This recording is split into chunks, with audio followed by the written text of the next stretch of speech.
¿Cómo están, people? Bueno, ustedes se deben de recordar aquel épico momento cuando Jorge Ramos decía estas palabras.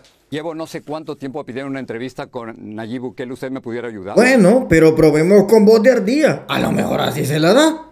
Llevo no sé cuánto tiempo pidiendo una entrevista con Nayib Bukele. ¿Usted me pudiera ayudar? Ni modo, no se la dio. Probemos con voz de ogro. A lo mejor así se la da. Llevo no sé cuánto tiempo pidiendo una entrevista con Nayib Bukele. ¿Usted me pudiera ayudar? No, igual se jodió. Porque no se la dio. Porque mejor se la dio a los de Fox. Llevo no sé cuánto tiempo pidiendo una entrevista con Nayib Bukele. ¿Usted me pudiera ayudar? ¿Cómo cambia la personalidad de un hombre cuando cae en desesperación? Cae en desesperación. Cae en desesperación. Cae en desesperación. Cae en desesperación.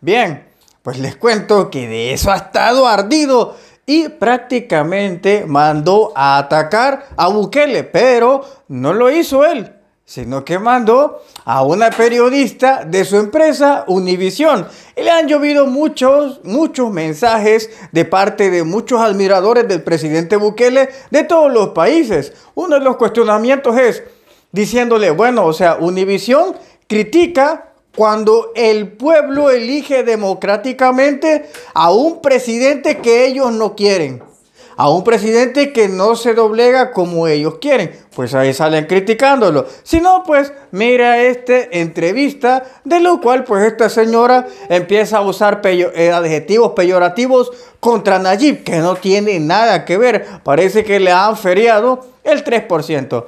Vea usted esta entrevista. Bienvenidos a Yaniot PM. ¿Qué puede pasar en El Salvador? ¿Qué hará el presidente Nayib Bukele con el poder absoluto? Estas son algunas de las preguntas que muchos se hacen tras el triunfo arrollador en las elecciones municipales y legislativas del partido Nuevas Ideas del presidente Bukele. A raíz de esta victoria, el gobierno tendrá la mayoría calificada en el Congreso. Esto le permitirá al presidente aprobar cualquier ley, nombrar jueces de la Corte Suprema, nombrar las cabezas de los órganos de Contraloría e impulsar incluso una reforma constitucional. Algunos analistas temen que el gobierno de Bukele consolide su autoritarismo, porque ahora podrá gobernar sin ninguna oposición. Para hablarnos de las implicaciones de este triunfo del partido de gobierno, nos acompaña desde San Salvador el diputado Raúl Beltrán Bonilla. Él es diputado por el Partido de Concertación Nacional. Bienvenido, diputado. Gracias por acompañarnos en Yaniot PM. Muchas gracias, Patricia, muy amable por la invitación. Es un gusto estar con ustedes, con todos los amigos que de costa a costa y en cualquier parte del mundo pues ven este programa muy prestigioso de su persona. Estamos listos para responder cualquier inquietud con muchísimo gusto. Gracias a usted de nuevo. ¿A qué le atribuye esta contundente victoria en las urnas del partido Nuevas Ideas del presidente Bukele? ¿Qué está haciendo bien Bukele? Bueno, con mucho gusto. Es como la música. Una canción que llega, que es de moda, se queda, que su ritmo es contagioso, pegajoso, que gusta a todos, y entonces viene el éxito. Digo, y perdonen la forma, o tal vez el ejemplo folclórico que pongo. La victoria de Nuevas Ideas del presidente Bukele data precisamente de su ascenso a la alcaldía de Nuevo Cuscatlán, luego a la alcaldía de San Salvador y su salto cualitativo a la presidencia de la República.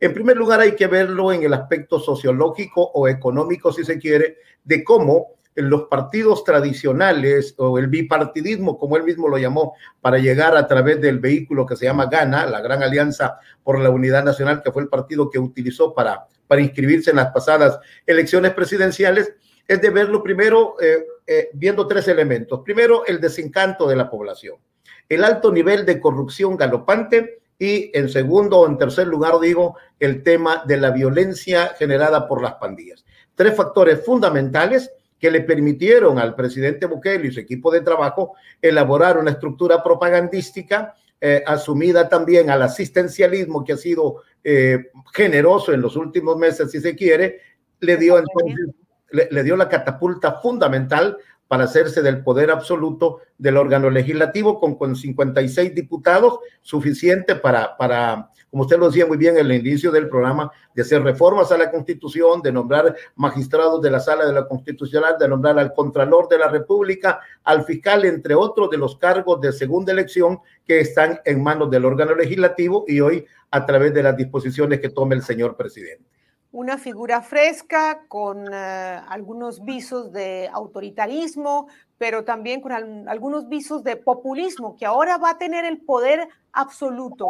¿Qué hará Bukele con el control del poder en todos los organismos del Estado? Bueno, en los avisos, por ejemplo, que ya se conocen en el tema de la Asamblea Legislativa, en primer lugar, ya no tendrá ningún veto. No creo que algún diputado de los que llegan de los 6 de la Gran Alianza, de los 56 que él tiene, que son 62 diputados en total, más que suficiente para tener el control de la Asamblea Legislativa. No habrá confrontación, es decir, las decisiones serán omnipotentes, omnipresentes. Es lógico pensarlo que quien tiene el poder lo tiene absolutamente y como tal así lo va a ejercer. ¿Qué vendrá? Bueno, esto es una caja de Pandora, es una cuestión de sorpresas, aunque se avisoran tiempos difíciles, primero porque el país económicamente está quebrado, producto de la corrupción de los gobiernos anteriores, del totalitarismo o del absolutismo con que se gobernaron, que fue parte del desencanto que le permite al actual gobierno haber arribado al poder absoluto con 2 de los 3 órganos del Estado. El coto de caza para el mes de junio, me imagino, será la Corte Suprema de Justicia, donde habrá que elegir 5 nuevos magistrados. Y en este escenario, ¿qué opción tienen ustedes, la oposición, como parte de los partidos minoritarios? Porque, como usted muy bien lo indicaba, Bukele va a tener la mayoría calificada en la Asamblea de 84 escaños. 62 de 84 escaños le pertenecen al partido de gobierno y a sus alianzas. ¿Y ustedes qué papel jugarán? Bueno, como ha sido la filosofía de nuestro partido, que hoy pasamos a ser una oposición pírrica con 2 de los 9 diputados que teníamos, que éramos el balance, aun y cuando la izquierda y la derecha hacían 60 diputados y fue el choque de trenes que incluso nosotros lo advertimos. Llegamos a un choque innecesario, sin sentido. Nosotros lo hicimos valer partiendo primero de no hacer alianza con el gobierno, sino ser lógicos, prudentes y congruentes en las decisiones parlamentarias. Le pongo un caso, presupuesto general de la nación. Nosotros jamás nos opusimos y aprobamos el último presupuesto 2021.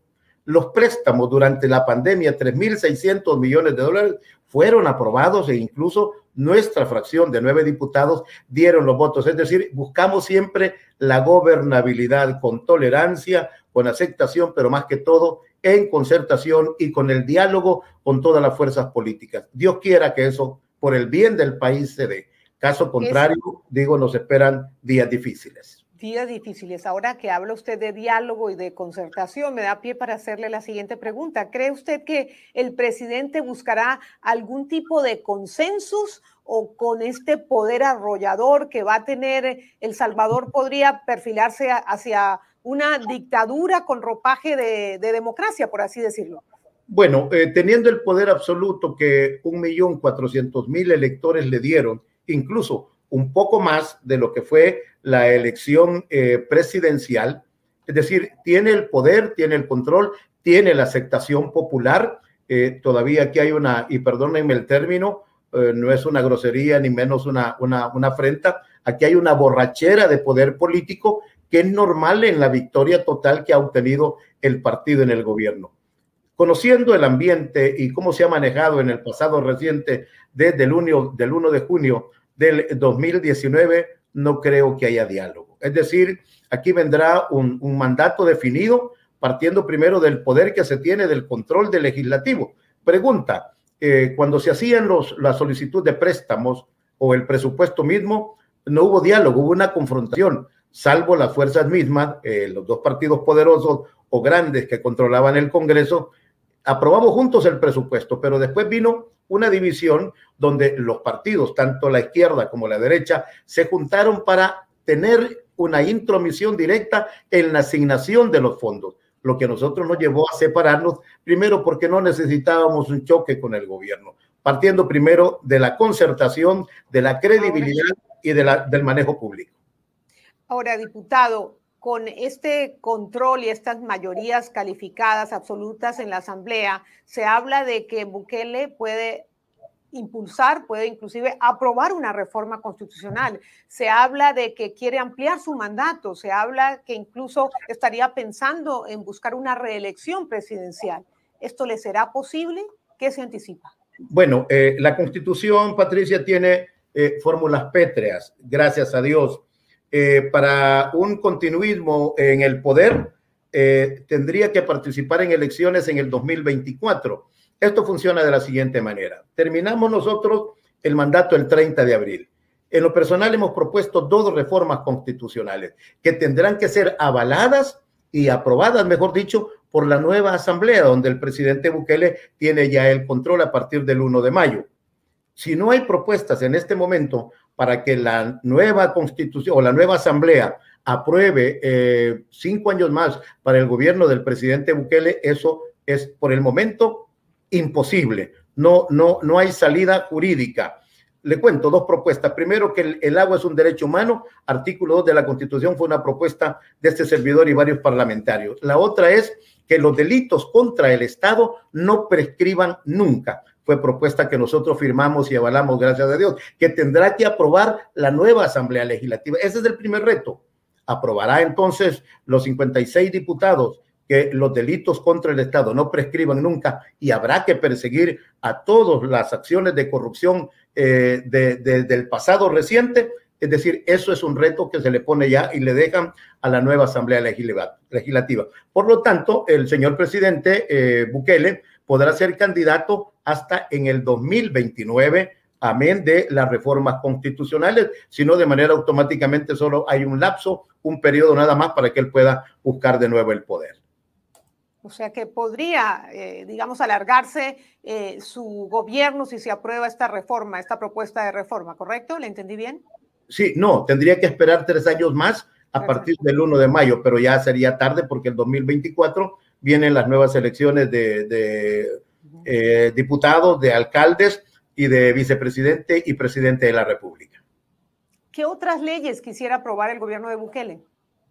¿Qué otras leyes podría aprobar? Bueno, déjeme contarle que antes de irnos nosotros, precisamente en la semana en que estamos, la Comisión de Seguridad Pública y Lucha contra la Narcoactividad ha presentado y aprobado ya las reformas que pasarán al Pleno dentro de 2 semanas, en el sentido de que los salvadoreños que son víctimas de delitos, de asesinatos o de crímenes de lesa humanidad en el exterior, los salvadoreños tendremos la potestad, la facultad de perseguir a los criminales de cualquier nacionalidad por delitos que cometan contra nuestros hermanos. ¿Qué otras reformas podría presentar el señor presidente? Bueno, son cuestiones hipotéticas, Patricia, y no me gusta realmente abonar eso, pero se habla, por ejemplo, que se termine el subsidio al agua, que el tema de pensiones pasará a control del Estado, que ha estado en manos privadas.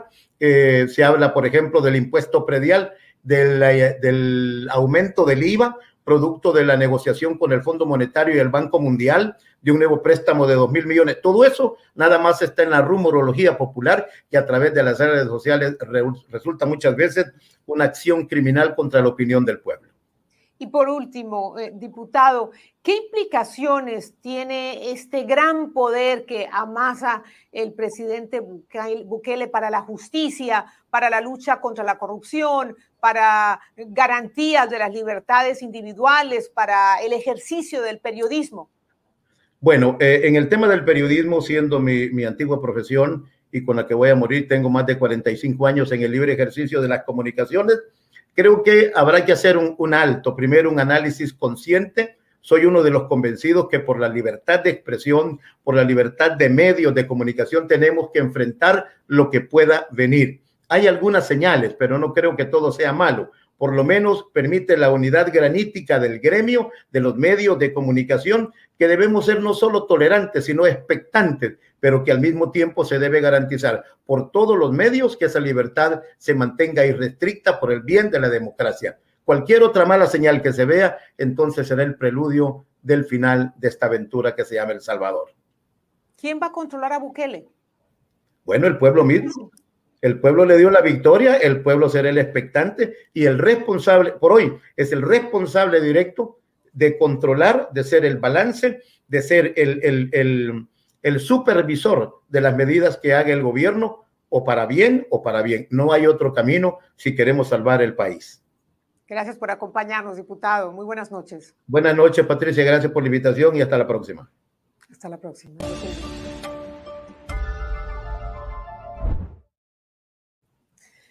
La vara está alta, muy alta para Bukele, convertido en caudillo con todo el poder del Estado a sus anchas y a su disposición para concretar sus planes de gobierno y mostrar resultados. Ante el fracaso de la derecha y de la izquierda para mejorar las condiciones de vida de una población empobrecida, las esperanzas están puestas en Bukele, porque ahora tendrá muchas menos excusas si no entrega resultados en términos de disminución de la pobreza, de disminución de la inseguridad, más y mejores empleos, acceso a servicios básicos, lucha contra la corrupción, contra la impunidad y garantías de derechos fundamentales para la población. Habrá que ver qué hace Bukele con tanto poder, pero sobre todo habrá que ver si deja espacio para el contrapoder, para el contrapeso, ese espacio para la fiscalización, para las voces opositoras, para el ejercicio independiente del periodismo, para las organizaciones civiles vigilantes del gobierno, que son parte esencial de una democracia plena y de un Estado de Derecho. Ojalá que el presidente aproveche su gran capital político para manejar este enorme mandato que tiene con responsabilidad y madurez para traer progreso a El Salvador con garantías y con respeto a las reglas del juego democrático. Gracias por acompañarme una vez más en Yaniot PM. Los invito